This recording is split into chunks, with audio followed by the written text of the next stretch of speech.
Igualmente.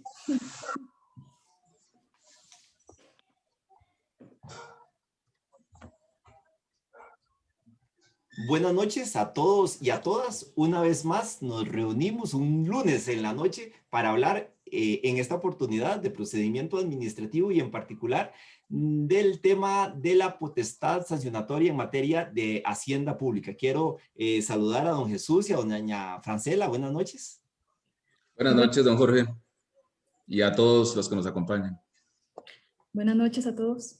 Muchas gracias por acompañarnos y por venir a compartir su experiencia. Ambos, les comento a las personas que nos acompañan o que van a ver este video, ellos son funcionarios de la Contraloría General de la República, así que vamos a tener un abordaje del tema de primera mano, de la vivencia de este procedimiento que ellos nos van a comentar. Antes de presentarlos ya en forma con sus atestados, los administradores del Grupo de Derecho Administrativo Costa Rica queremos agradecer.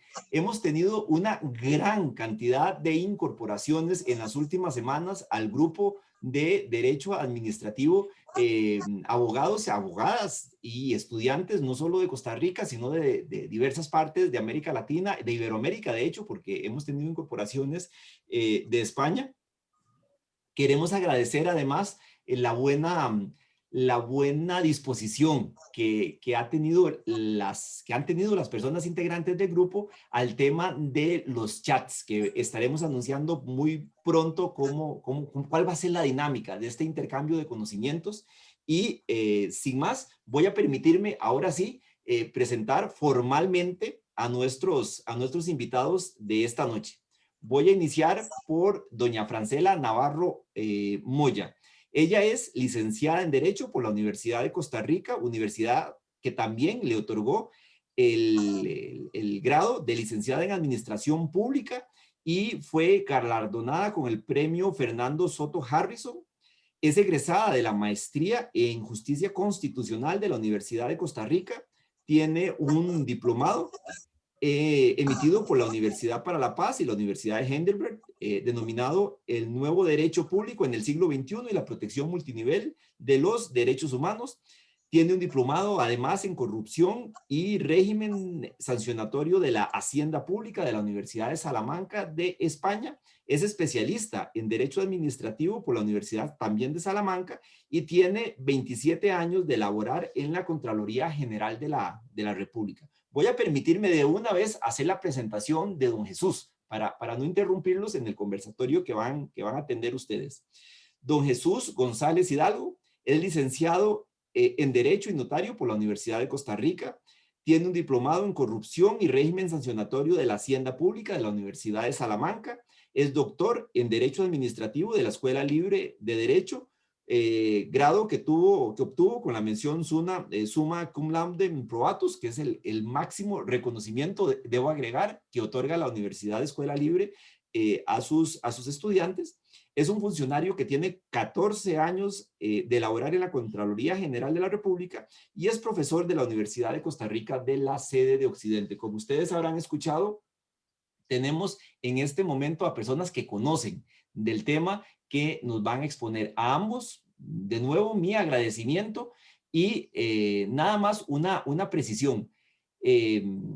Ambos son funcionarios públicos, allá harán ellos las precisiones de la División Jurídica de la Contraloría General de la República y esto pues podría implicar alguna limitación en las preguntas que tengan que hacer y además hay una limitación de tiempo por un compromiso previo que ellos tienen, así que vamos a tratar de hacer la mayor cantidad de preguntas posible, pero les aclaramos desde ya que dependiendo de la hora, dejaremos las preguntas para un abordaje posterior. Doña Francela, don Jesús, la transmisión es de ustedes. Muchas gracias.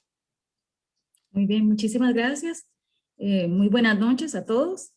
En primer lugar, agradecer a Dios y a ustedes, don Jorge Leiva, don Aldo Milán y a don Marco Hernández, los organizadores de esta actividad. Nosotros complacidísimos de compartir e intercambiar conocimientos, sobre todo en en este tema tan interesante que es la materia sancionatoria en Hacienda Pública. El compañero Jesús va a hacer algunas precisiones al respecto e iniciamos con la charla.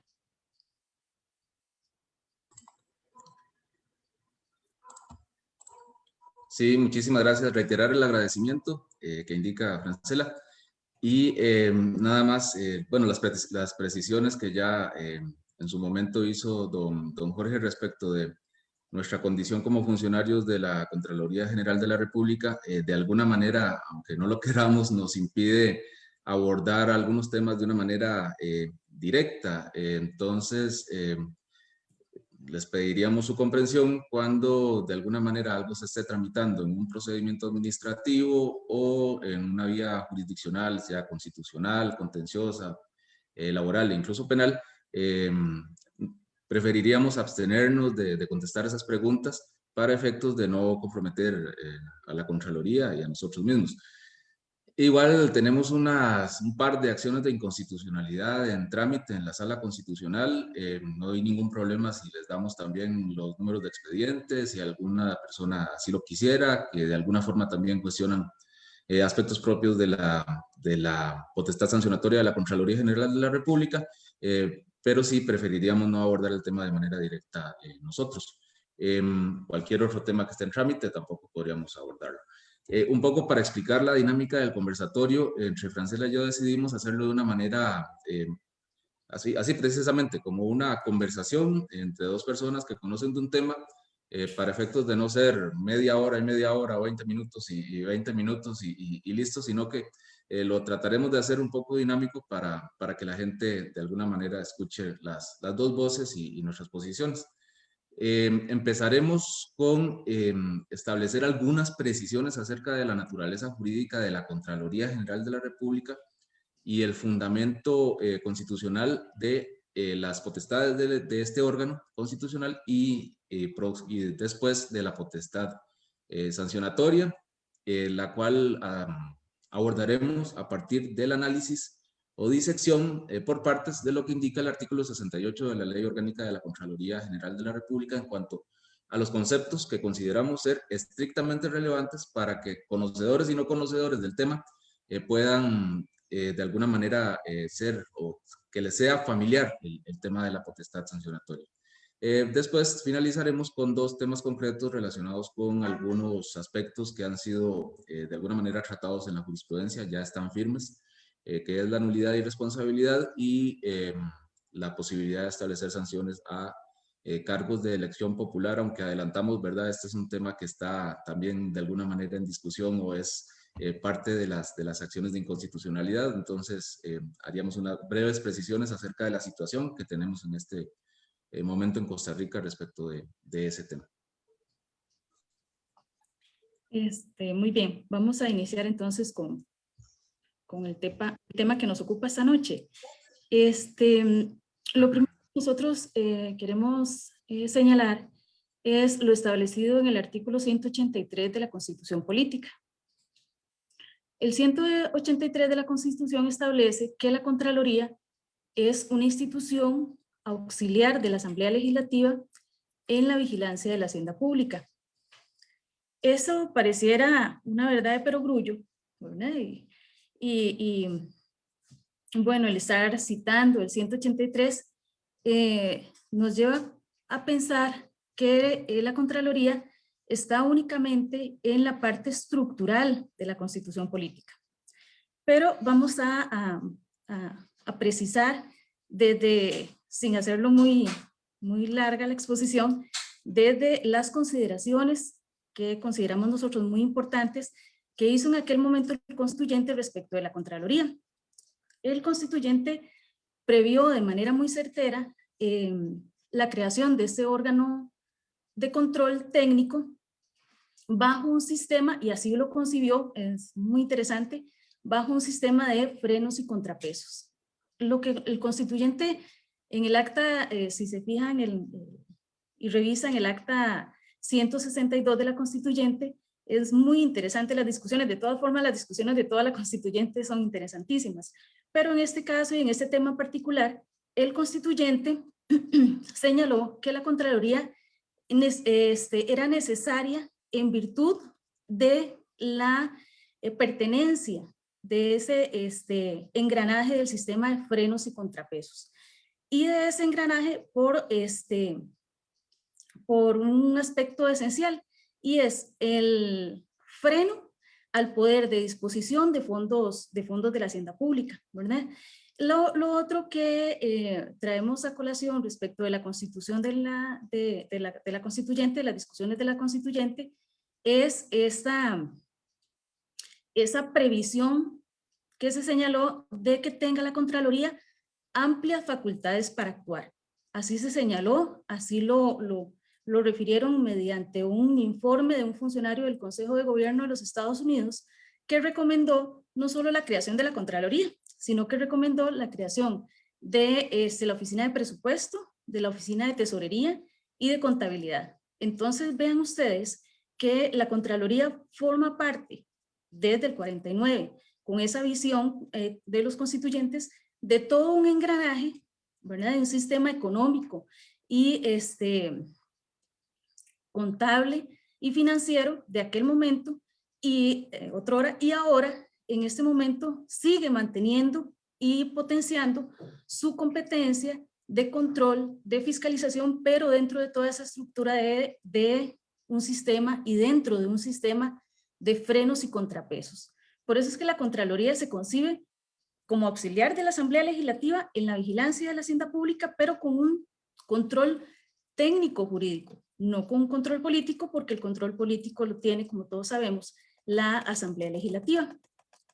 El otro tema que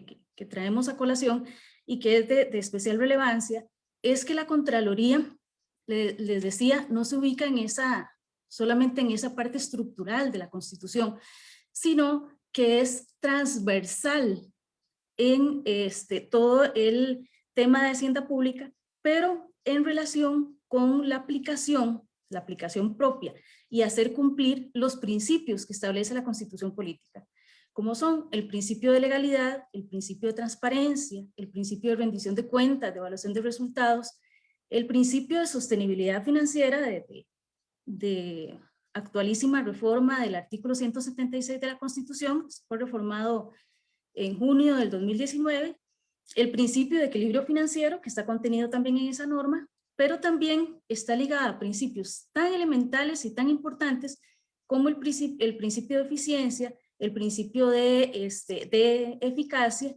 inclusive el principio de continuidad del servicio público, que necesariamente por el manejo y disposición de fondos públicos tiene incidencia con el quehacer de la Contraloría, incluido el principio de probidad, ¿verdad? El principio de idoneidad moral que emana de la Constitución y que se concretiza en las normas de rango legal.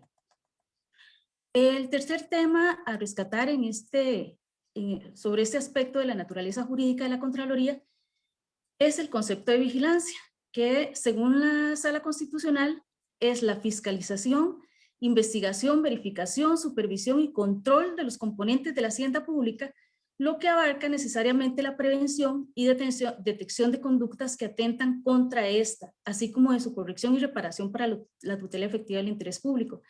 Es ahí, en ese concepto de vigilancia de la hacienda pública, en donde recae una de las competencias de Contraloría, que es la que nos ocupa esta noche, que es la potestad de tramitar procedimientos administrativos y sancionar en caso de que se detecte alguna lesión a los fondos públicos, a la hacienda pública o al ordenamiento de control y fiscalización superior de la hacienda pública.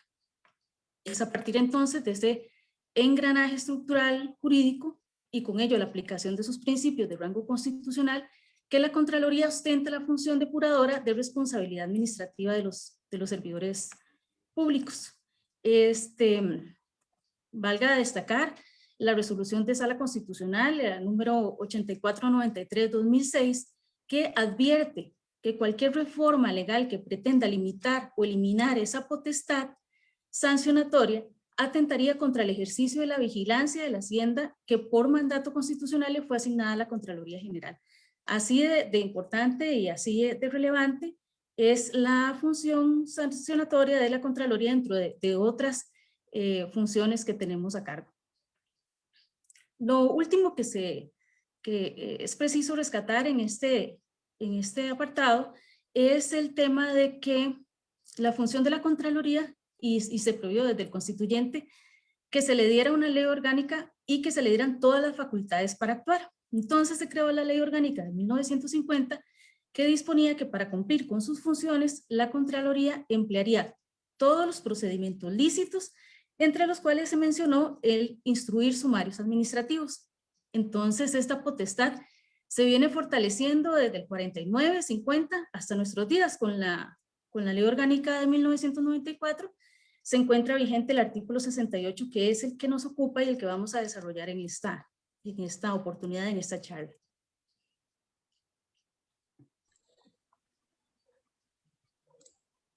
Sí, adicional a lo que señala la compañera, además de ser un órgano auxiliar de la Asamblea Legislativa, es importante precisar que la Contraloría no es un órgano subordinado de la Asamblea Legislativa, digamos.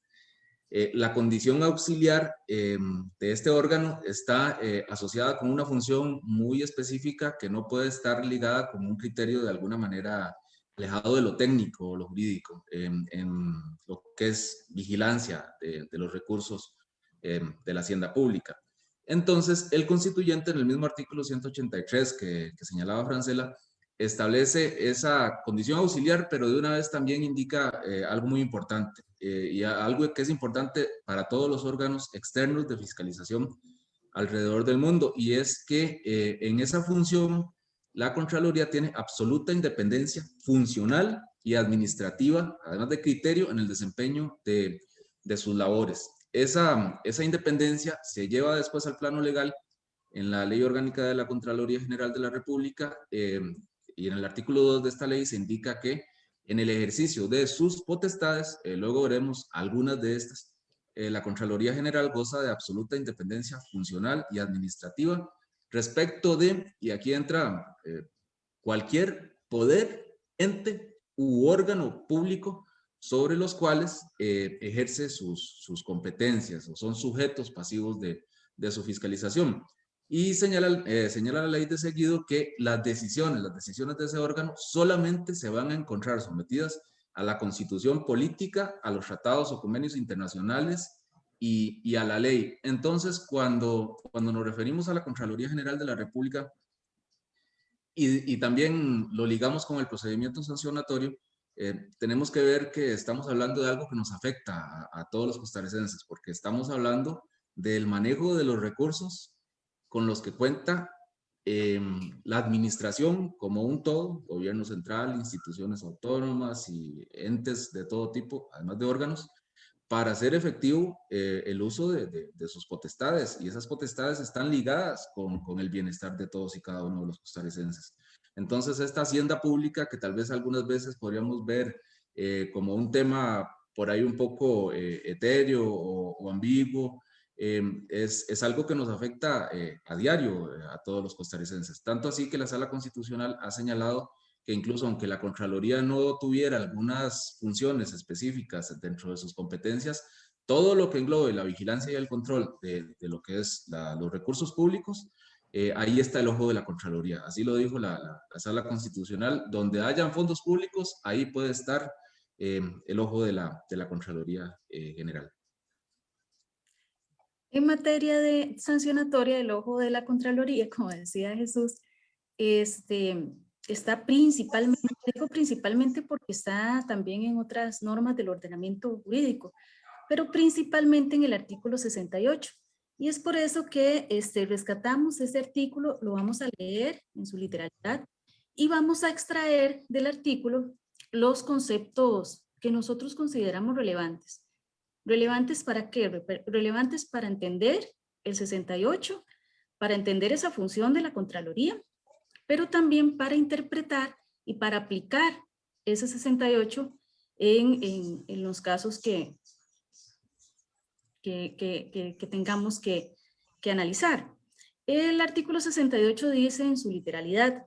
Francela, ¿me indica si estoy presentando o no el No, artículo? No lo estoy presentando. Bueno, para no, que la gente nos pueda ir siguiendo, voy a tratar de presentar el lo que indica la norma. Vamos a leer solo el primer párrafo, ¿verdad? Porque el artículo es un poco largo y no viene al caso muchas de las cosas que indica.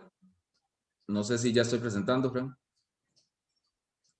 No se ve. Ahora sí. Ese está bien, gracias. ¿Qué dice el artículo 68, el párrafo primero? Dice, la Contraloría General de la República, sin perjuicio de otras sanciones previstas por ley, cuando en el ejercicio de sus competencias, de sus potestades, determine que un servidor de los sujetos pasivos ha cometido infracciones a las normas que integran el ordenamiento de control y fiscalización contemplado en esta ley, o ha provocado lesión a la hacienda pública, recomendará al órgano o autoridad administrativa competente mediante su criterio técnico que es vinculante la aplicación de la sanción correspondiente de acuerdo con el mérito del caso.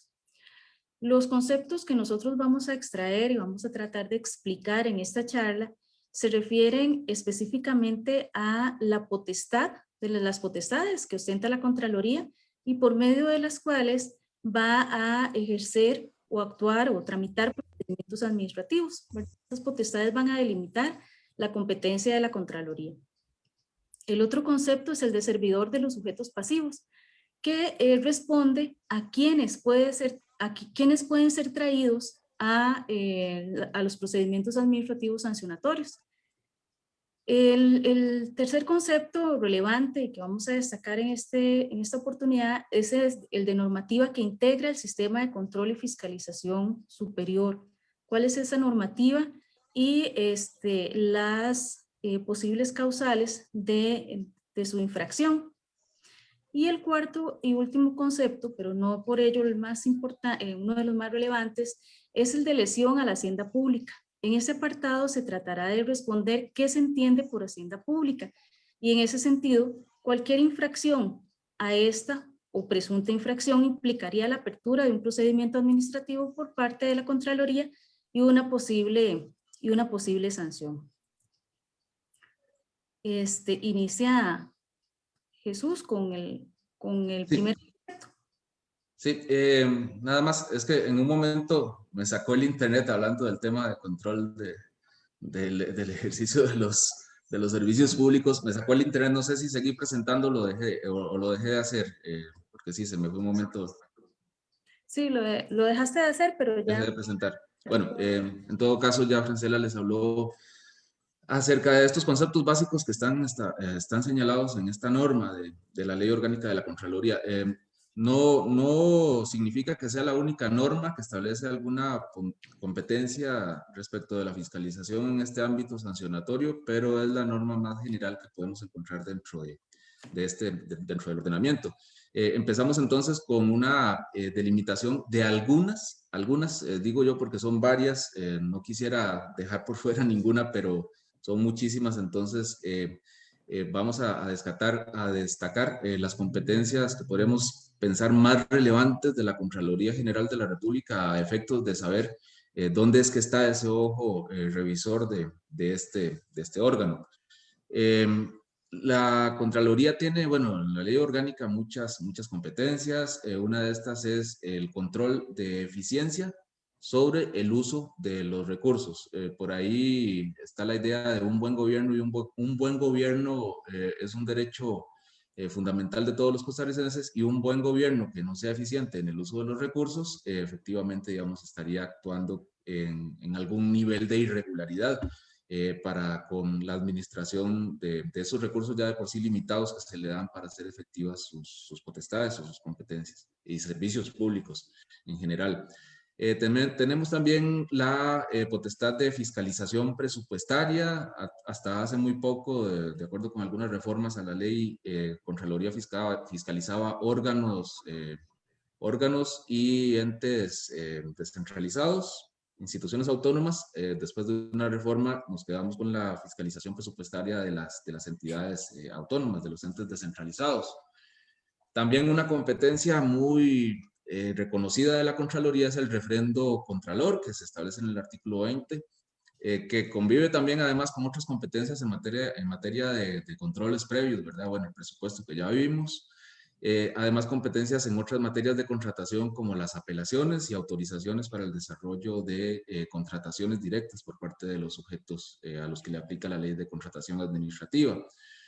También tenemos, por supuesto, digamos, como órgano de control la posibilidad de realizar auditorías forenses, financieras, operativas, de todo tipo, y en especial una que es la que nos interesa en este caso, que es la auditoría de carácter especial. ¿Por qué es de importancia? Porque esta auditoría es la que va a desencadenar con la eventual apertura de un procedimiento administrativo, porque el desarrollo de este tipo de auditoría es el que genera lo que conocemos formalmente como IPs o investigaciones preliminares. En otras administraciones también se les llama relaciones de hechos. Y son un insumo para efectos de un eventual inicio del ejercicio de las competencias para que se persigan responsabilidades.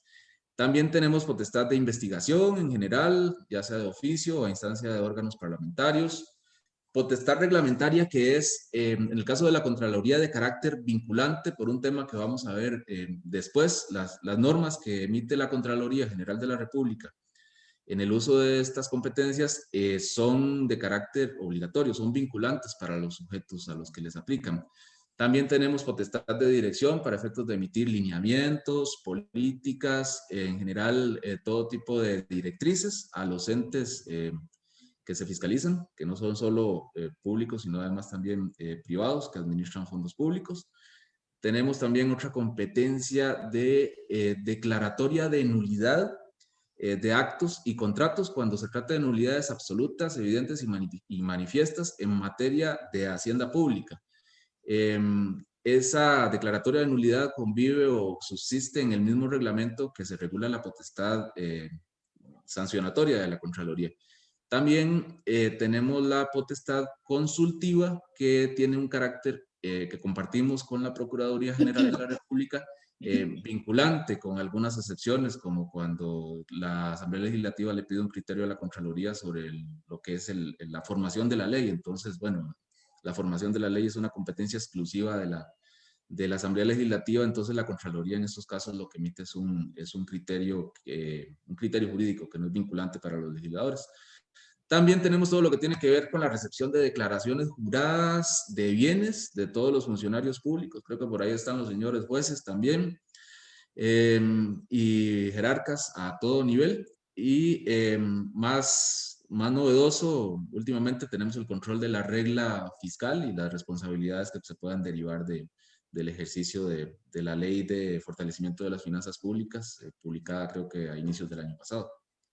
Estas son, solo por dar una pincelada, una de las tantas competencias de la Contraloría en cuanto a esa función de fiscalización. Como les digo, hay muchas otras que no las mencionamos porque son infinitas hoy y siempre están permanentemente el legislador introduciendo algunas nuevas competencias. Entonces retomamos el 68, ¿verdad? Que dice que bajo esas competencias, ¿verdad? Esa delimitación de competencias que hace el legislador en el ordenamiento jurídico, que la Contraloría va a aplicar la potestad sancionatoria. Pero además dice, cuando el ejercicio de sus potestades determine que un servidor de los sujetos pasivos ha cometido infracciones a las normas que integran el ordenamiento de control y fiscalización. Entonces, la pregunta es, ¿qué es un sujeto pasivo de fiscalización? ¿Qué se puede entender por sujeto pasivo de fiscalización? Acá es importante llamar la atención en el sentido de que no descansa ese concepto en el de funcionario público, no se limita, ¿verdad? A la aplicación de la potestad sancionatoria de la Contraloría, a aquellos funcionarios que pertenecen a la administración pública central o descentralizada, ¿no? Está referido y se amplía el concepto, incluye, engloba tanto lo que establece el 111 de la Ley General de la Administración Pública como el 78 de la Ley Orgánica y el 2 de la Ley contra la Corrupción y el Enriquecimiento Ilícito de la Función Pública. Además, este concepto debe entenderse relacionado con los artículos 4, 5 y 6 de la Ley Orgánica de la Contraloría. De ahí que el concepto de servidor pasivo o sujeto pasivo se va a entender como el servidor de la hacienda pública, aquella persona pública o privada que en razón de las funciones que ejerce ostentan potestad para percibir, administrar, custodiar, conservar, manejar, gastar e invertir fondos públicos. Entonces, esa definición amplía totalmente el concepto de funcionario público, como les decía, porque incluye aquellos servidores de sujetos privados que sean custodios o administradores por cualquier título de fondos y actividades públicos. Esos sujetos privados que le mencionaba, que administran fondos públicos, asumen una gran cantidad de deberes. Dentro de ellos, el cumplir el fin asignado a los recursos que les son entregados, evaluar los resultados y rendir cuentas de la misma forma que lo haría un funcionario público y responder por su conducta en caso de que se afecten los recursos que tienen en administración. Entonces se reitera, el concepto de servidor o de sujeto pasivo implica que cualquier persona que de alguna manera entre en interrelación con el ordenamiento de control y fiscalización superior puede ser llamado por la Contraloría a rendir cuentas.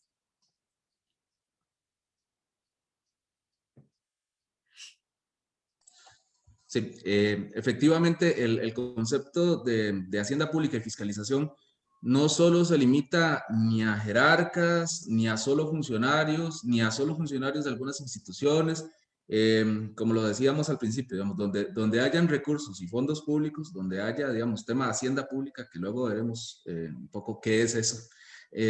Ahí está el control que puede ejercer la Contraloría General de la República.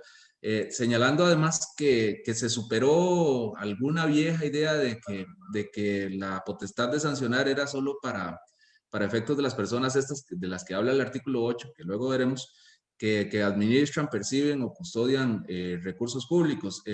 Cualquier persona, incluso en este momento privada, que maneje recursos públicos o que de alguna manera entre en una interrelación en materia de hacienda pública, por ejemplo, un tema de contratación administrativa, un tema de controles internos, un tema de concesiones, entraría a ser sujeto de fiscalización y eventualmente a ser sujeto también de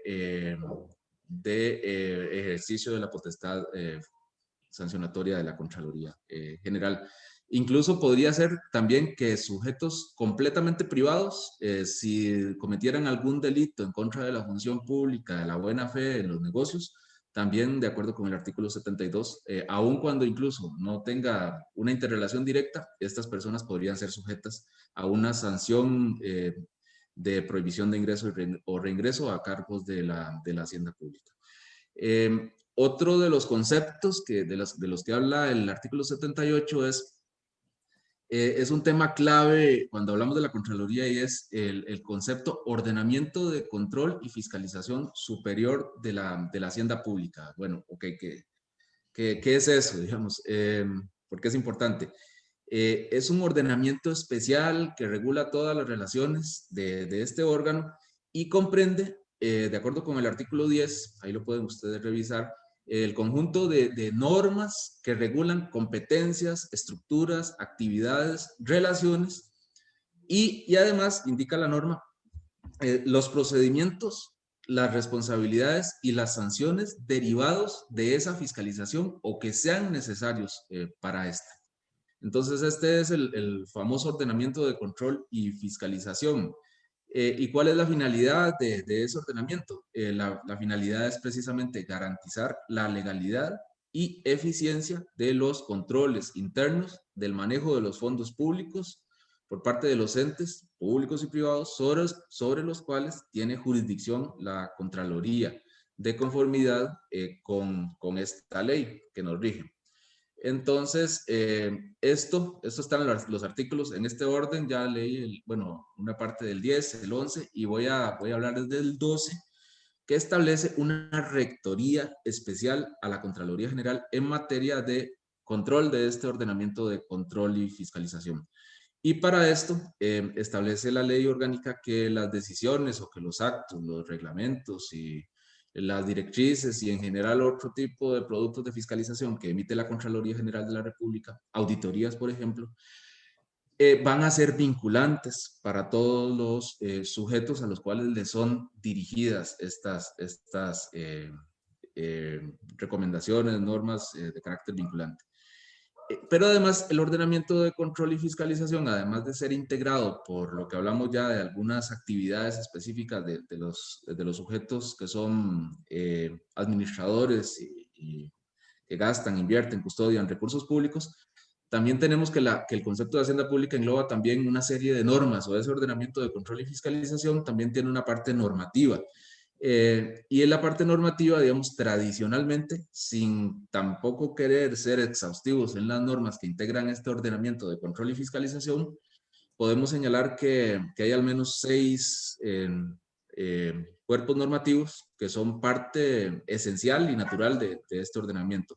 La Ley Orgánica de la Contraloría General, por supuesto, la Ley de Administración Financiera y Presupuestos Públicos, en todo lo que tiene que ver con todo el sistema de administración financiera, que está englobado por varios subsistemas además, la Ley General de Control Interno, la Ley de Contratación Administrativa, importante en el 2004, la Ley contra la Corrupción y el Enriquecimiento Ilícito en la Función Pública, que eleva además a rango legal un deber de lo que decía la compañera, de ser probo en el ejercicio de la función pública, de velar por el interés público en condiciones de igualdad, de eficiencia, legalidad, así como otra serie de aspectos y regulaciones, restricciones, conflictos de interés y otras en general que están establecidas en esta ley de enriquecimiento ilícito en la función pública. Y finalmente, digamos, también no podemos dejar de tomar en cuenta la Ley General de la Administración Pública, que es además de parámetro de constitucionalidad, una norma que rige en general todas las relaciones de la administración pública, y la Contraloría y la potestad sancionatoria no son una excepción a las regulaciones de la ley general. Aquí Jesús y todos los que están conectados, recuerdo un caso que nosotros tramitamos en procedimientos administrativos y fue cuestionado a nivel judicial en sede contencioso administrativa en relación con el tema de esta integración y sistematización del ordenamiento jurídico, porque se podría entender de manera aislada, ¿verdad? Todas estas normas que vos citabas, pero el tema es que en derecho administrativo, tal como lo señaló en alguna oportunidad la Sala Primera, creo que acá tengo la referencia de la resolución de Sala, sí, es la 166 CFTC 2020, lo que indicó la Sala Primera, y reiterando lo señalado por Contraloría, en el sentido de que en derecho administrativo no aplica el principio de tipicidad tan estricto y tan riguroso como en derecho penal, ¿verdad? En este caso recuerdo que se había cuestionado que la Contraloría había tramitado un procedimiento administrativo, por cierto, ya está en firme, y sancionó, la conducta se encontraba en una norma específica, la prohibición, y la sanción se encontraba en otra norma. Contraloría integra normas ya intimadas y posteriormente en acto final integra normas y sanciona. Eso fue cuestionado y la Sala Primera señaló que se requería y era lícito y avalaba la integración del ordenamiento jurídico de control y fiscalización superior para poder sancionar, a pesar de que dentro de la misma norma, dentro del mismo cuerpo normativo, no estaba la sanción, sino que estaba solamente la prohibición. Eso es muy relevante porque la práctica legislativa ideal sería esa, ¿verdad? Que cada conducta que pueda ser lesiva tenga pues su prohibición, pues tenga su sanción. Pero de lo contrario, es posible sistematizar e integrar el ordenamiento jurídico. De lo contrario, exigiendo esta tipicidad, ¿verdad?, tan estricta como en el derecho penal, sería casi que imposible aplicar el ordenamiento jurídico con la consecuente impunidad de conductas lesivas a la hacienda pública. Ese caso lo estaba recordando ahora que señalabas las normas. Seguimos con el 68, ya casi finalizando, porque este es el último concepto que vamos a señalar, y seguís vos con el tema de recomendación vinculante.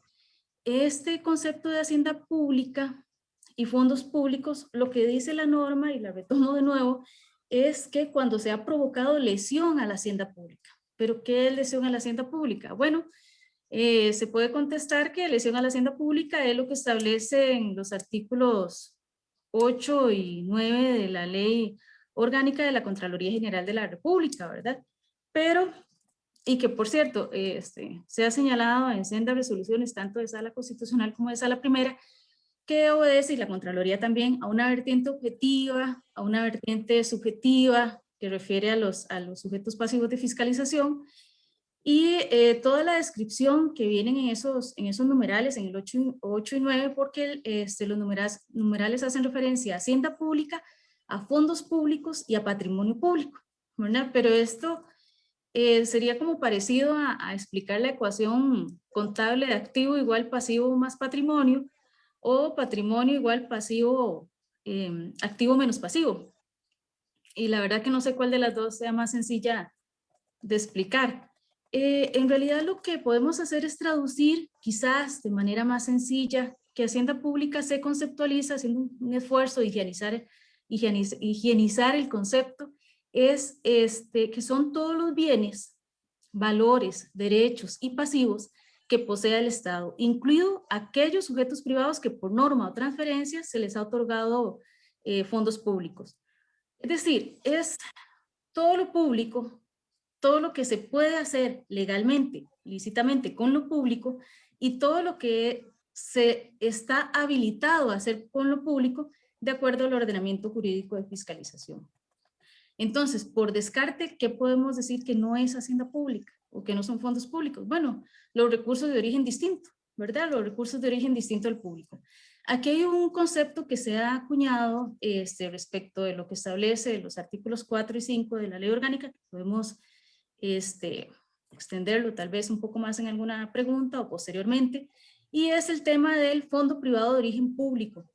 Esto es como una, podría llamar más, yo como una especie de ornitorrinco conceptual. Vamos a ver, estos fondos son fondos que siendo transferidos al privado continúan sometidos a disposiciones de la hacienda pública, aun cuando el privado es el titular del fondo. O sea, son fondos con finalidad pública, se trasladan al privado y forman parte del patrimonio del privado, pero la Contraloría no pierde su fiscalización facultativa respecto de esos fondos. Eso es todo un tema que puede ser desarrollado en cualquier otra charla, muy interesante, por cierto. De aquí, rescatar después de tener un poquito más claro el concepto de hacienda pública, entonces, ¿qué es daño a la hacienda pública? Lo que podemos señalar acá y que nos interesa es que daño a la hacienda pública no es solamente el daño material o efectivo, ¿verdad? De la hacienda pública, no es aquel perjuicio directo a la hacienda pública, no. El daño a la hacienda pública puede extenderse inclusive a colocar a la administración en una situación de riesgo con la conducta atribuida y señalada como presunción en la imputación. Es ese procurar un daño a la hacienda pública o también ocasionar un impacto negativo en el servicio público. Igual lesionar el ordenamiento de control y fiscalización superior implica un daño a la hacienda pública. Entonces no es el concepto limitado del daño material o efectivo o el daño, el perjuicio, ¿verdad?, del patrimonio. Eso lo señala el artículo 12 de la Convención Interamericana sobre la Corrupción. Dice ese artículo que no será necesario que los actos de corrupción produzcan perjuicio patrimonial al Estado, ello por cuanto y en principio la responsabilidad surge cuando los funcionarios públicos incurran en conductas que atentan contra el sistema jurídico de control y fiscalización. Esto también lo ha venido señalando tanto el Tribunal Contencioso Administrativo como la Sala Primera de la Corte Suprema de Justicia, dentro de varias resoluciones, las 763 CF S1 2018. De ahí la importancia entonces de que esa lesión a la hacienda pública, reitero, no implica únicamente el daño efectivo que podría ser, si se intima así, pues así se va a sancionar, pero el concepto de daño va más allá de la lesión efectiva. Gracias, Francela. Ya para ir concluyendo, por supuesto, de verdad que se tiene que dar el debido proceso y que una vez finalizado el procedimiento administrativo, se emite una sanción por parte de la Contraloría, pero no es una sanción disciplinaria, porque como órgano de control externo no somos el órgano jerárquico que podría emitir una sanción de carácter disciplinaria, ni estamos en una relación de subordinación de carácter o de empleo público, sino que se trata de un órgano de control que en función de esa especial encomienda constitucional puede ir y entrar en las relaciones cuando se da un manejo irregular o un manejo ineficiente o un manejo riesgoso, como lo decía Francela, de los recursos de la hacienda pública, del erario. Entonces, el procedimiento finaliza con una palabrita ahí que dijo el legislador, tal vez no es la mejor técnica legislativa o en cuanto al uso de los vocablos, pero finaliza con la emisión de una recomendación vinculante para efectos de imponer o ejecutar la sanción a la persona que incurrió en alguna falta en contra de todo este ordenamiento que ya señalamos. Como les digo, digamos, es una recomendación, pero es vinculante. Eso es un poco contradictorio, pero la ley orgánica de la Contraloría General de la República así lo establece. Dice, la Contraloría recomendará al órgano o autoridad administrativa competente, mediante su criterio técnico que es vinculante, la aplicación de la sanción correspondiente de acuerdo con el mérito del caso. Hay un poco el mérito del caso también tiene que ver con lo que son los principios de proporcionalidad y razonabilidad, porque cada caso, ¿verdad?, va a determinar que se aplique una sanción razonable de acuerdo con los hechos que se presentan en cada una de las situaciones. Pero sí, lo cierto es que la Contraloría no ejecuta la sanción directamente, sino que emite una resolución que se podría decir de trámite para efectos de que el jerarca administrativo pueda llevar a ejecución esa sanción en el plazo que le dispondría la Contraloría, que por lo general son entre 3 y 5 días hábiles. Otra cuestión tal vez que es importante señalar y mencionar y que quede muy claro es que no es que en materia de hacienda pública solo la Contraloría puede emitir sanciones. La Contraloría entra en un segundo nivel. Esto es como lo que hablaba don Jorge de la protección multinivel de los derechos fundamentales. La Contraloría debe entrar solo cuando el jerarca no lo ha hecho, o eventualmente en casos donde sea el mismo jerarca el que tiene la potestad de sancionar el que está involucrado en un eventual acto de corrupción o acto en contra del ordenamiento de control. Entonces, lo que queremos decir es que las primeras obligadas a efectos de establecer sanciones o de perseguir responsabilidades serían las administraciones. La Contraloría entraría en casos de que la administración no lo haga o en casos de que el jerarca pueda tener o mantener un conflicto de interés en el tema, u otros casos que ya serían de alguna forma límites. Igual la Contraloría, tenemos un área de investigaciones y denuncias. A la Contraloría ingresan investigaciones y denuncias y muchas de estas podemos dejárnoslo para investigación y desarrollo de un procedimiento dentro de la misma Contraloría, pero también puede ser que se traslade esa investigación ya un poquito más madura a cada uno de los jerarcas o incluso las auditorías internas para que completen la investigación o para que realicen ellos directamente los procedimientos administrativos. Esto para efectos de que no se confundan que el tema de hacienda pública es un tema solo de la Contraloría. O sea, la hacienda pública es algo que tiene que ver con todas y cada una de las administraciones y estas son las primeras obligadas al ejercicio de las competencias en el plano sancionatorio. Después podemos referir que el ordenamiento de control, bueno, ustedes ya les señalamos algunas de las normas, ley contra la corrupción, ley de control interno. El ordenamiento de control tiene la particularidad de que a veces las faltas que cometen los servidores o los sujetos pasivos no lesionan solo una norma de ese ordenamiento de control, sino que puede darse que se incurra en conductas que pueden lesionar ley de administración financiera, perdón, ley de contratación administrativa, incluso temas de control interno, ley contra la corrupción. Entonces, en una misma falta, que puede ser compleja o no, pueden concurrir diversos tipos de violaciones al régimen de hacienda pública. Y esto nos lleva a otra particularidad, y es que las normas que integran el ordenamiento tienen diferentes tipos de sanciones.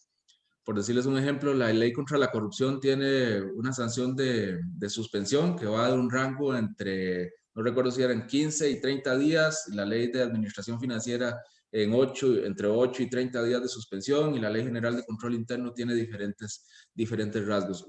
A lo que quiero llegar es que las normas del ordenamiento, al final, cuando se determina una responsabilidad, la Contraloría lo que hace es identificar cuál es de alguna forma el tipo de responsabilidad y dentro de cuál norma sancionatoria se ajusta más para efectos de imponer una sanción de acuerdo con el mérito del caso en cada tema, en cada asunto concreto.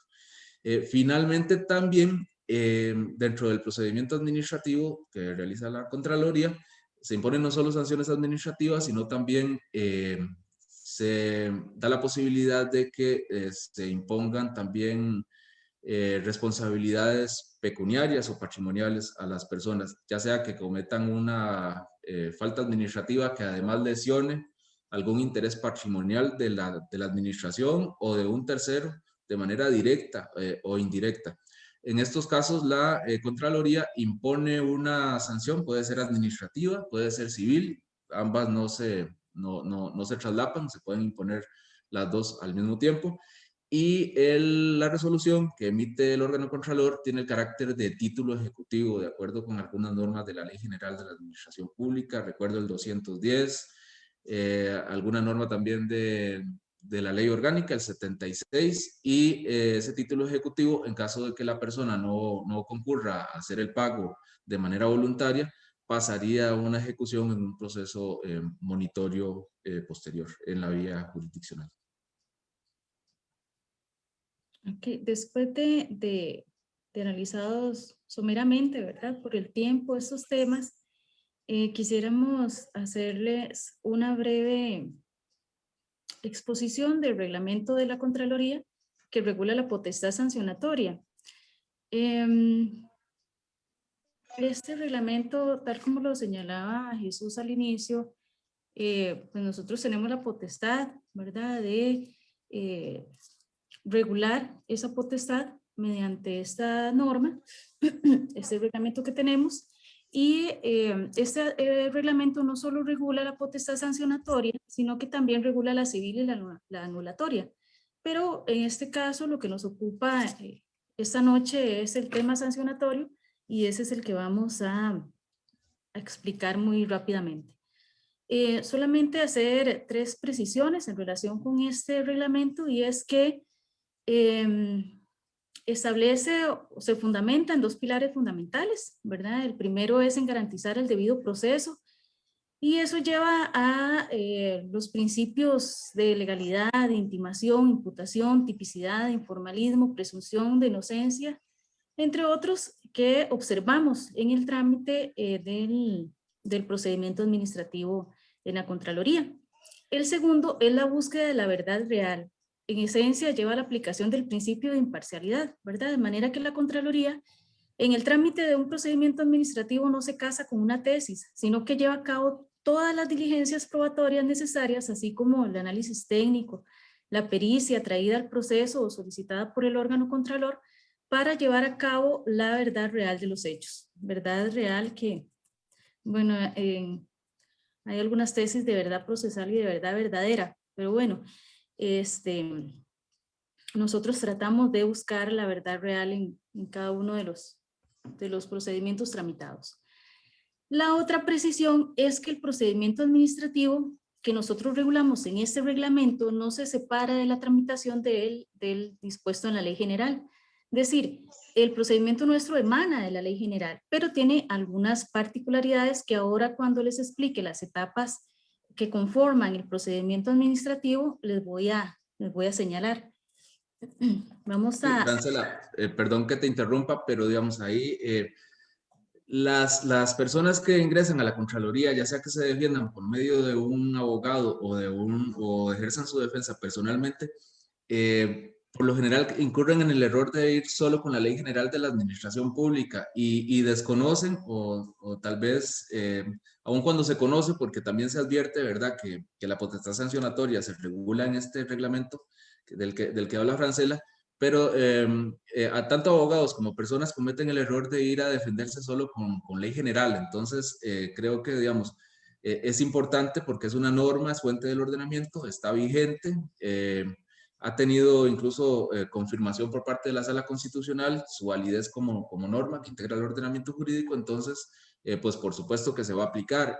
Es importante que las personas que entran y abogados conozcan las disposiciones de este reglamento.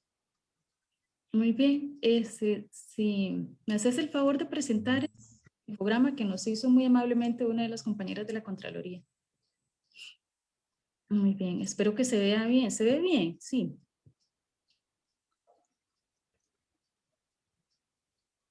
Jesús. Yo es que no lo puedo ver, tal vez si nos ayuda don Jorge. Jorge. Sí, claro, se ve bien. Voy a subir nada más un poquitito la imagen de ustedes para que no tapen ninguna letras. Excelente.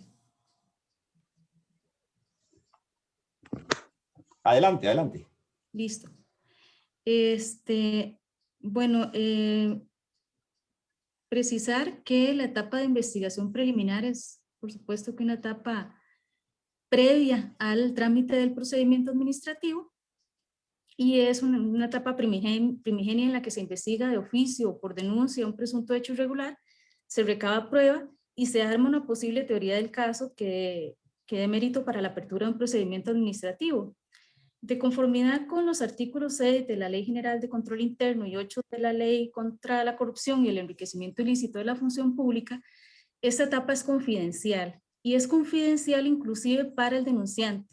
¿Ello por qué? Porque se requiere garantizar los resultados de la investigación, pero además proteger la honra tanto del denunciante como del denunciado. Eso, virtud de que no existe ninguna certeza, ¿verdad?, de los hechos denunciados o investigados de oficio por parte de la Contraloría. Posteriormente se encuentra el acto de apertura, que inicia el procedimiento administrativo. Ahora sí, ¿verdad? El trámite incluye la intimación a las partes investigadas sobre los hechos, las pruebas, el fundamento de derecho, la imputación en términos de presunción y las normas que amparan tanto el ámbito de imputación como el de posibles sanciones. Además, se convoca comparecencia y se indican los recursos que caben contra ese acto de apertura. La particularidad con respecto a la ley general es que el órgano instructor y decisor lo conforman en la Contraloría un mismo órgano, no está separado. Esto ha sido avalado por la Sala Constitucional y Sala Primera de la Corte Suprema de Justicia, y al respecto a lo que se ha señalado es que, porque eso es lo que se cuestiona un tema de la lesión al principio de imparcialidad, pero lo que ha señalado tanto Sala Primera como Sala Constitucional es que lejos de irrespetar o de lesionar ese principio de imparcialidad, lo potencia principios como el de celeridad, el de inmediación de la prueba y el de economía procesal. Esa es la otra diferencia que tiene con respecto a la ley general. En cuanto a la comparecencia en materia de hacienda pública es oral y la diferencia, otra de las particularidades que tiene con ley general es que la comparecencia acá es pública. Es pública por dos razones. Una, porque tenemos habilitación legal para que sea pública. El artículo 10 de la Ley contra la Corrupción nos habilita para ello. Y es por tratarse de materia de hacienda pública referido a un interés obviamente público. Entonces, de ahí esa habilitación. En la comparecencia, la parte formula alegatos, alegatos de apertura, ofrece, se admite y se evacúa la prueba y se emiten conclusiones. La parte también puede solicitar que se emitan por escrito, pero nosotros potenciamos la oralidad en los procesos, en los procedimientos administrativos. Y pues el acto final, que es un acto motivado, donde se establece una relación circunstanciada de los hechos, la prueba que los ampara y la sanción a imponer, con alusión a las normas aplicables y buscando, ¿verdad? Siempre la identidad entre lo intimado y lo finalmente atribuido. Tanto el acto de apertura como el acto final tienen recursos, ¿verdad? Los recursos ordinarios de revocatoria y apelación. Y posteriormente está la gestión de revisión, que es otra curiosidad que tiene con respecto a la ley general, otra particularidad, y es que cuando señalábamos el artículo 68 de Ley Orgánica de Contraloría, se establecía la posibilidad de que al emitir la recomendación vinculante, la administración, al ser comunicada de la sanción, ejecute la misma o bien presente una gestión de revisión en un plazo de 8 días. También ya el acto firme, ¿verdad? El acto firme final procede el recurso de revisión que establece la Ley General de la Administración Pública. Este sería, yo creo que ya podemos dejar de presentar, Jesús, el infograma. Listo. Terminado entonces los temas que nosotros hemos traído, solamente nos resta hacer referencia a dos temas que dentro de varios que han sido polémicos, tanto en Tribunal Contencioso como en Sala y en Contraloría, y que han sido resueltos de la siguiente manera. Uno es el tema que le voy a exponer de nulidad y responsabilidad. En este caso, la discusión giró respecto de varios procedimientos administrativos cuestionados en sede judicial, en sede contenciosa administrativa, y el cuestionamiento giraba en torno a la posibilidad o no de dictar y establecer una sanción disciplinaria sin la necesidad de anular de previo los actos administrativos. Es decir, se requirió en algún momento, se señaló que se requería de la nulidad del acto administrativo previo a establecer responsabilidad.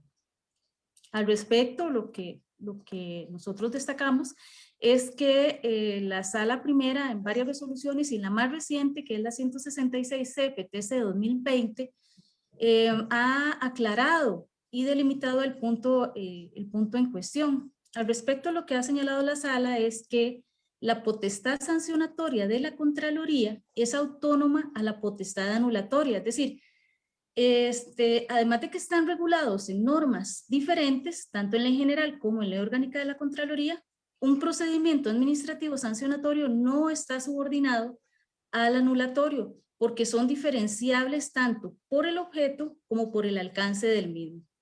La Sala también señaló que el 158, inciso 5, de la Ley General de la Administración Pública establece la posibilidad de declarar la responsabilidad sin necesidad de que se declare la nulidad. El artículo habla de infracciones insustanciables, no invalidarán el acto, pero podrán dar lugar a responsabilidad disciplinaria. También señaló la Sala que ni la Ley Orgánica de la Contraloría ni la Ley General de la Administración Pública establece como requisito para establecer responsabilidad disciplinaria la declaratoria de nulidad de los actos administrativos asociados a esta. Y la potestad sancionatoria se origina en violación a normas de ordenamiento jurídico o bien en el cumplimiento de deberes propios del funcionario público. Al respecto, nosotros nos preguntamos qué pasaría bajo esa tesis de subordinar la responsabilidad a la nulidad de actos administrativos, qué pasaría en casos de actuaciones materiales, por ejemplo, o bien en omisiones o en casos en donde la nulidad fue subsanada, pero existe responsabilidad, o que el acto ya haya sido ejecutado y surtido sus efectos jurídicos, ¿verdad? Ya cesaron sus efectos, pero aún así persiste o existe la necesidad de ejercer la actividad depurativa de responsabilidad, además el asumir esta posición, además de todo lo señalado, generaría un altísimo grado de impunidad de las conductas al establecer aquel requisito previo. Ese es uno de los temas polémicos que nos ocuparon por varios tiempo y ya, bueno, por dicha, la sala lo ha aclarado y lo ha delimitado muy bien. Otro de los temas que también de alguna manera ha venido a cuestionar la potestad sancionatoria es por parte del Tribunal Supremo de Elecciones, que en algún momento no tuvo la interpretación, por supuesto que razonable, ¿verdad? Sobre que ellos no tenían una competencia para efectos de ejecutar sanciones que no fueran la cancelación de credenciales a alcaldes y regidores en general, digamos, sujetos de elección popular, que serían estos dos. Entonces, digamos, sí podía imponer la sanción de cancelaciones de credenciales porque hay una norma expresa dentro de la ley que regula la materia electoral que le permite precisamente eso, pero no lo podía hacer cuando la sanción no fuera de ese tipo, no fuera cancelación de credenciales. Entonces, bueno, durante un tiempo, las sanciones que no fueran cancelación de credenciales a alcaldes que se encontraran responsables por faltas, no las ejecutó el tribunal, y eso generó una serie de cuestionamientos por parte de la Contraloría General que culminaron en su momento en dos resoluciones por parte de la Sala Primera de la Corte Suprema de Justicia, donde señala que efectivamente el tribunal, como lo decía Francela, haciendo una integración de varias normas, sí tiene competencia para efectos de imponer sanciones por la emisión de un acto administrativo que desarrolla la Contraloría General de la República, que no tiene naturaleza estrictamente electoral, sino que es un acto sancionatorio, por supuesto con incidencia, ¿verdad?, eventualmente temporal en un sujeto electo popularmente, pero digamos que se trata de un acto sancionatorio que es parte de función administrativa, por tanto es revisable en el Tribunal Contencioso Administrativo, pero además tiene esa naturaleza, es un acto administrativo sancionatorio, indirectamente con incidencia electoral, pero esa incidencia, digamos, es indirecta, y confirmó que efectivamente el tribunal tiene, de acuerdo a algunas normas del ordenamiento, todas las competencias para efectos de acuerdo con el principio de legalidad, ejecutar las sanciones que no sean estrictamente cancelaciones de credenciales a miembros de elección popular en las municipalidades. Sobre esto podemos ver las resoluciones muy recientes, 44FTC, 2019 y 65 FTC 2019, y digo perdón porque antes dije posiblemente que era la Sala Primera. De la Sala Primera están la 829A 2017 y 839A 2017.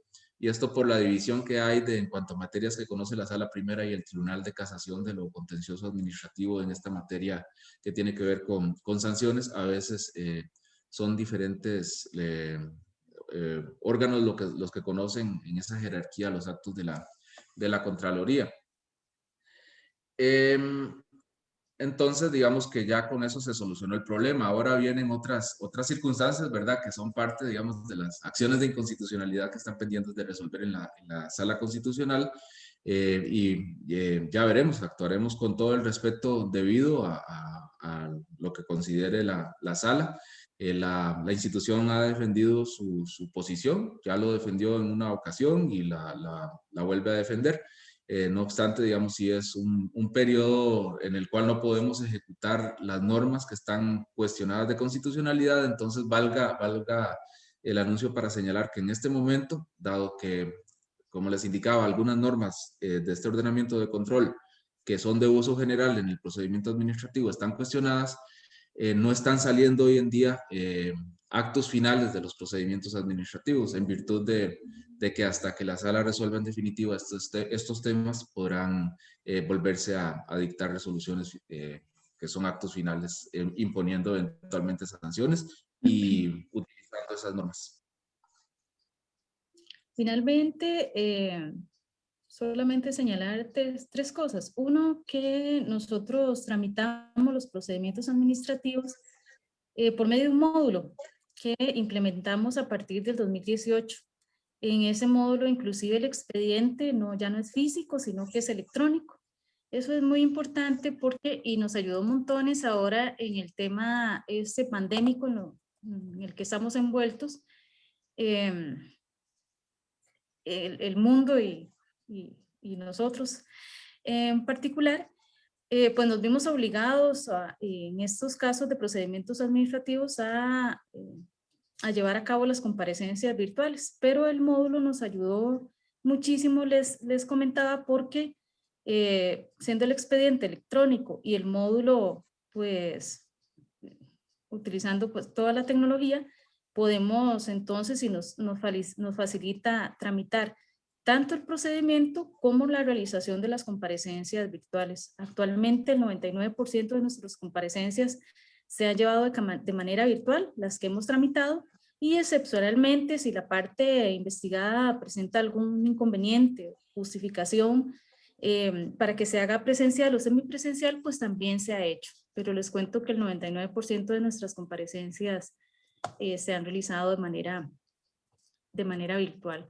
garantizando, por supuesto, todos los derechos de las partes, los mismos que se garantizaban con la presencialidad. Utilizamos la herramienta Google Meet para llevar a cabo esas comparecencias.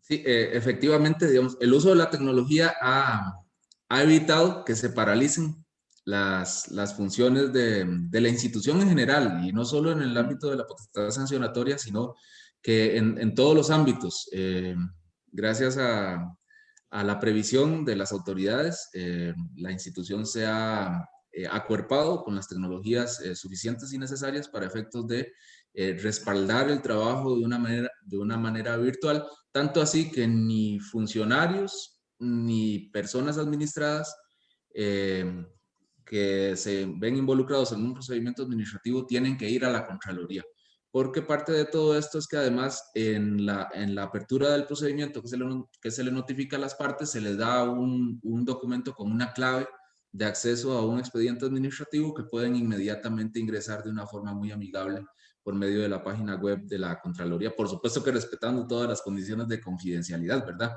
No es que cualquiera puede ingresar, por eso el tema de las claves. Pero digamos, eso ha evitado que se vean prolongadas innecesariamente resoluciones y procedimientos mientras pasa el tema de la pandemia, que Dios nos ayude.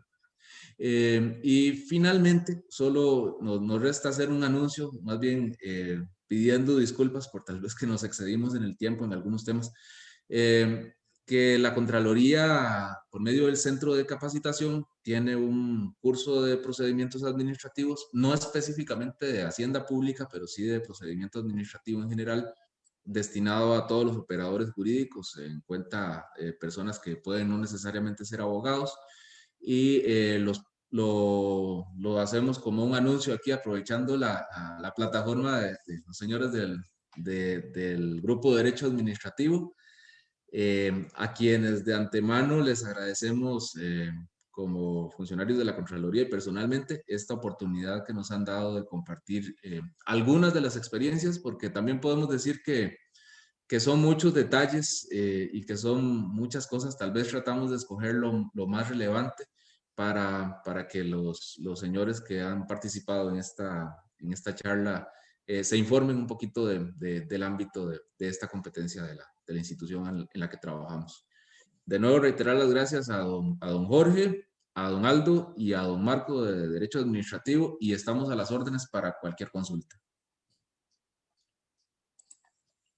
Tiene el micrófono desactivado, señor. Gracias, doña Francela. A ambos, muchas gracias, y a la Contraloría General de la República, la señora Contralora, al gerente de la División Jurídica, muchas gracias. Muchas gracias por la invitación al curso de procedimientos administrativos. Espero que sea abierto y gratuito. Esa es la idea de este tema, de conocer todos los procedimientos. Si ustedes revisan la caja de comentarios, tenemos aproximadamente unas 13 preguntas. Yo sé que ya tenemos un compromiso previo de que tenemos que cerrar por el tema de pues una diligencia que ya está programada de parte de doña Francela.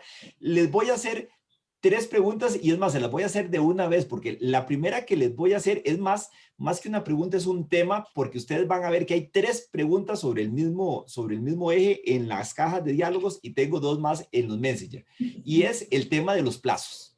La gente está pidiendo que si pueden tocar un poco el plazo de caducidad y de prescripción tanto para abrir el procedimiento como para su tramitación. Sí, tal vez nos podemos referir a los plazos. El plazo de caducidad es el mismo de la Ley General de la Administración Pública, del 340 del procedimiento ya iniciado, ¿verdad? Ya en trámite. Y el plazo de prescripción, en este caso, está establecido en el artículo 71 de la Ley Orgánica de la Contraloría, que fue reformado por la Ley de Control Interno hace ya algún tiempo, y establece un plazo general de 5 años con algunas características.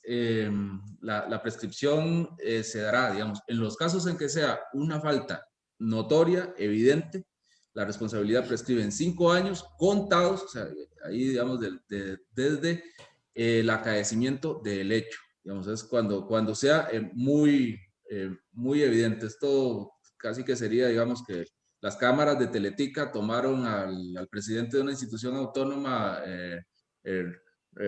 abriendo la caja fuerte y o sea, sería algo muy evidente. En los casos en que el hecho irregular no sea notorio, entendido como aquel en el que se requiere una indagación o estudio, hablemos investigación preliminar, relación de hechos, prescribe en los mismos 5 años, pero a partir de que se tiene en las manos del el jerarca o de la persona que va a iniciar la potestad sancionatoria, la investigación que indica que puede haber una persona que cometió tales hechos, una teoría del caso y una teoría de responsabilidad. Entonces prescribiría en ese tiempo, a partir de que el jerarca tenga en sus manos la investigación preliminar, no a partir del hecho. Cuando se trate de los jerarcas de las instituciones, se les deja pasar su periodo y la responsabilidad de los 5 años empiezan a correr una vez que salen de la administración. La prescripción se interrumpe con efectos continuados por la notificación a los presuntos responsables del acto que acuerde el inicio del procedimiento administrativo. Entonces, digamos, esa es la regla general. Por ahí tenemos en el 68 un plazo de 2 años. Digamos que el 68 en el último párrafo habla de que se instará el procedimiento en un plazo de 2 años, pero jurisdiccionalmente, y creo que incluso ya el tribunal y me parece que la misma sala primera han avalado que ese plazo implícitamente fue derogado por lo que indica el artículo 71. Ahí nada más señalar que tenemos una acción de inconstitucionalidad en cuanto a este tema del plazo, ¿verdad? A partir de entonces va a correr según el 71B. No podemos ahondar muchísimo en este tema. 2 preguntas finales. Ustedes me dirán si pueden contestar una de las 2 porque no sé si podrán abordar el tema. Y me refiero a esta primera pregunta que yo creo que sé de qué se refiere. Alguien pregunta en las cajas de diálogo si ya la Contraloría ha emitido algún criterio en relación con el caso colombiano. Supongo que es el caso de Petro Urruego. Y la otra pregunta que les voy a hacer para ya liberarlos de esta esclavizante actividad, porque sé que ustedes tienen un compromiso, es otra pregunta que nos dice así: ¿existen algún tipo de parámetros sobre el control de la discrecionalidad en los procedimientos administrativos de la hacienda pública en materia de control de riesgos? Supongo que esto es tema de control interno. Ajá.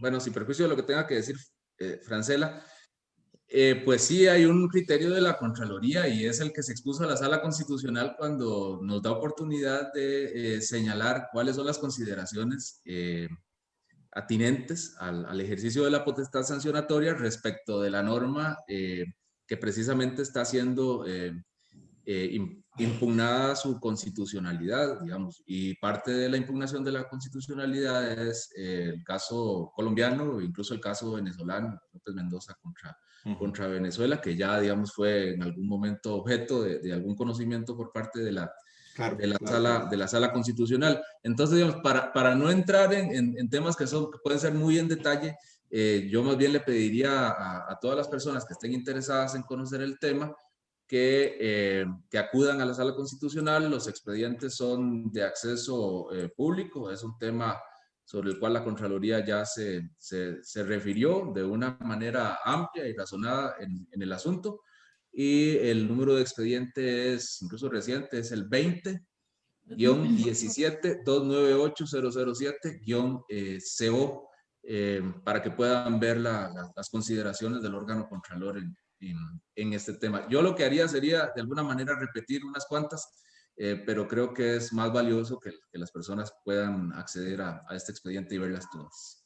Y sobre el tema del control del ejercicio de la discrecionalidad, en materia de procedimiento, bueno, la Contraloría está sometida al control del ejercicio de discrecionalidad como cualquier otro órgano o ente.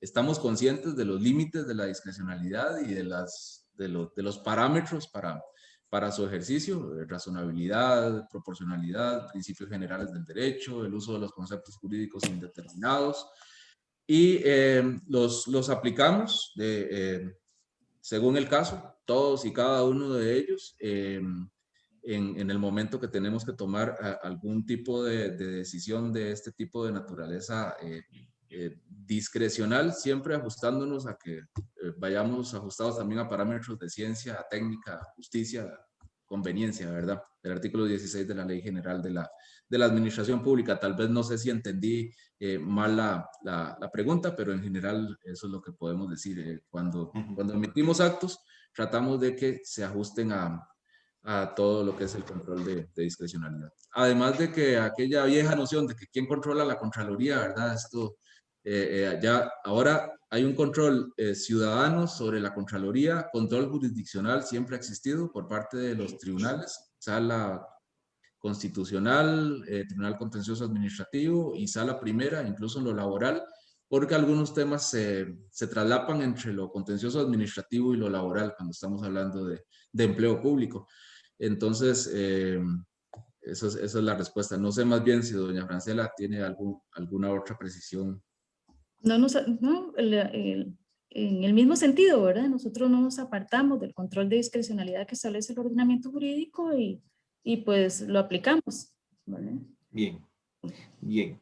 Bueno, a ambos muy buenas noches, y de nuevo muchas gracias de verdad por habernos acompañado, y a todos y a todas los que siguen el grupo de Derecho Administrativo Costa Rica quedan desde ya cordialmente invitados. La próxima semana tendremos otra charla también de procedimiento administrativo, también en un tema sectorial. Vamos a tener a la profesora Cintia Barca hablándonos del tema del procedimiento administrativo sancionatorio en materia tributaria. A los invitados, a doña Francela, a don Jesús, muchas gracias y muy buenas noches. Muchas gracias a todos. Buenas noches. Gracias, Juan.